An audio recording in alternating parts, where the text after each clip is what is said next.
पवित्र ओडिशा दिवस रे अनेक अनेक शुभेच्छा अभिनंदन। आज जो कथा बीजेडी अभियोग आनिछंती ता संपूर्ण रूप अमूलक। आपण देखंतु जे आज आम समस्तंकर नेता लोकप्रिय प्रधानमंत्री माननीय नरेंद्र मोदी महोदय आज केते सुंदर भाव रे ओडिशार गौरव इतिहास को लेकरी गर्व गरिमा को लेकरी कला संस्कृति भास्कर्य को लेकरी विकसित ओडिशार स्वप्न को लेकरी आज 4 पेजिया एक आपण कहि परिबे पत्र प्रेरण करछंती एवं सेथिरे स्पष्ट भाव रे प्रवाद पुरुष विजू बाबू उपरे देश गठन रे किभली भाव रे तांकर भूमिका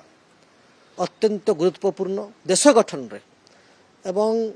से जड़े महान व्यक्तित्व तांको द्वारा समस्त अनुप्राणित एक कथा से कही सारी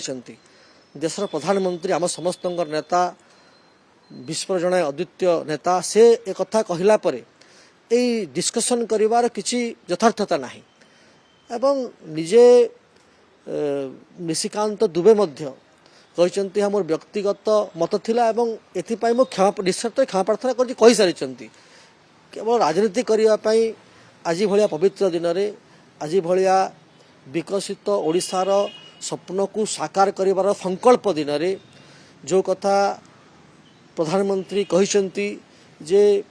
पूर्वोदयर विकास केंद्र ओडिशा हेबो ओडिशार भाषा साहित्य इतिहास अनेक परिपूर्ण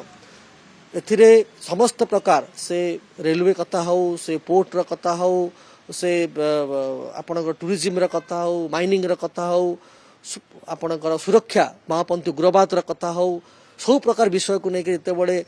सुनेली भविष्य सुनेली ओडिशा स्वप्न देखिचंती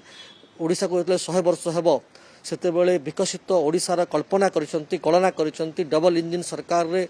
प्रथम इंजिन ओडिशा हेबो से कथा जेते बेले स्पष्ट भाव में आपण पढ़ले जना पड़िबो सेही समय रे राजनीति ना राजनीति करबा ए कथा ठीक जना पड़ू नाही। आज समस्ते ओडिशा गौरवान्वित करबा पई संकल्प नेबार दिन आउ थरे समस्तंकु ओडिशा दिवस रो अनेक अनेक शुभेच्छा अभिनंदन आपनकु मध्ये अनेक अनेक शुभेच्छा।